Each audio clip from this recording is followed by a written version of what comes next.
Interesting definition of homophobia by some guy called Michael Kimmel, and his definition of masculinity is very interesting, or of homophobia is very interesting, and he describes homophobia, and I'm not quoting him verbatim here, but I'm just paraphrasing what he says, and he describes homophobia as men's fear to be seen by other men that they are not men enough. You know what I mean? So, and as much as we attach homophobia as men who are, are hating or are fearful of men who are of alternative sexual orientation, in its essence, homophobia is actually man's fear to be recognized that he is not man enough. And until we come to that understanding and understand that fear, because the fear that a straight man has towards a gay person is that he is somewhat, embodying something in him, that is not yet sure whether it is man enough. And in fact, there's a lovely line in Yeats. Yeats is an English poet. He talks about one who ruffles a manly pose just to hide his timid self. And when you look at how men behave all the time, we're always like, yeah, hey, who's it? Yeah, no, sure. And we're always trying to, bring this strong masculinity and whatever. And we bring it on because we are hiding the fragility that we have. And I think one thing that we've got to realize is that it is out of our gentleness that our strength comes.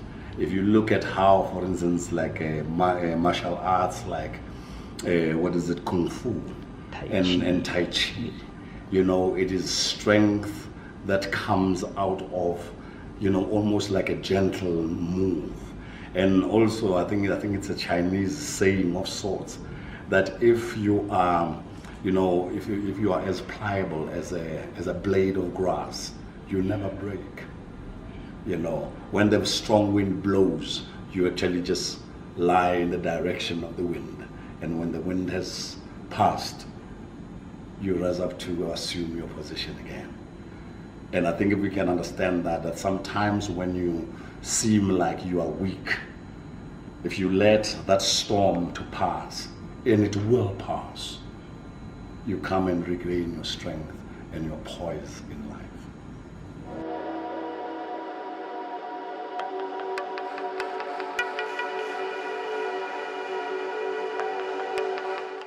About the whole thing of, I think, bridging the gaps, bridging the gap between my generation and my child's generation.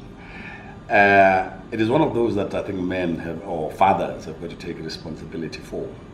But also be careful of what is it that we want to pass on to our children.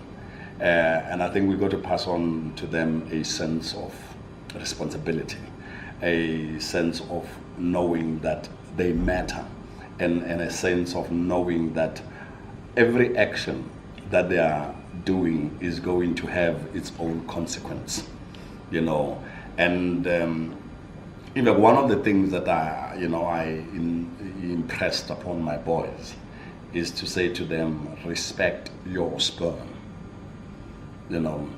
And by so saying, I'm meaning that he's got to be careful that he doesn't go and dispense his sperm to a person who later that he comes around and says, "Ish, I'm not too sure," And I think basically what I'm instilling in them is like, make sure that you understand your manhood now, and even as you enter into a relationship, be sure that you are in charge of where things have got to be and where things have got to go.